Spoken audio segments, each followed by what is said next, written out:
Wednesday morning இன்னைக்கு பிரம்ம முகூர்த்த பூஜையோட 13வது நாள். இன்னைக்கு என்னோட மார்னிங் காலையில் 4:30க்கு தான் ஸ்டார்ட் ஆச்சு. இன்னைக்கு காலையில் குளிச்சுட்டு நல்லபடியாக பார்த்தீங்கன்னா 5:30க்குள்ளே பிரம்ம முகூர்த்த பூஜையை பண்ணி முடிச்சாச்சு. அக்கா, நீங்கள் தினமும் வீட்டில் விளக்கு ஏற்றுறீங்க, அதனால் என்ன சாம்பிராணி போடுவீங்க அப்படின்னு சொல்லி கேட்டிருந்தீங்க. தினமுமே இப்போல்லாம் வீட்டில் தசாங்கம் பொடி தான் யூஸ் பண்ணுறேன். பிராண்டுமே சில பேர் கேட்டிருந்தீங்க. எனக்கு அதில் பிராண்ட் நேம் எல்லாம் எதுவும் இல்லை. கடைக்கு போகும்போது மொத்தமாக வாங்கிட்டு வந்திருந்தேன். பட் சாம்பிராணியெல்லாம் விட தசாங்கம் பொடி பார்த்திங்கன்னா இன்னும் ரொம்ப பாசிட்டிவான ஃபீல் கொடுக்குது. அந்த ஸ்மெல்லுமே பார்த்திங்கன்னா ரொம்ப நல்லா இருக்குது. அதனால் ரெகுலராக காலையில் சாயங்காலம் 2 வேளையுமே பார்த்திங்கன்னா தசாங்கம் பொடி தான் யூஸ் பண்ணுறேன். சில பேர் அதோட பிராண்டு கேட்டிருந்ததுனால நான் செக் பண்ணியிருந்தேன். பட் அது பார்த்திங்கன்னா ரொம்ப ப்ளைனாக தான் இருக்குது. அதில் பேர் எதுவுமே மென்ஷன் பண்ணல. கண்டிப்பாக அடுத்த தடவை ஏதாவது வாங்கி யூஸ் பண்ணேன் அப்படின்னா பிராண்ட் நேம் சொல்கிறேன்.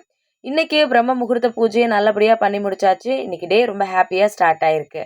Thank you.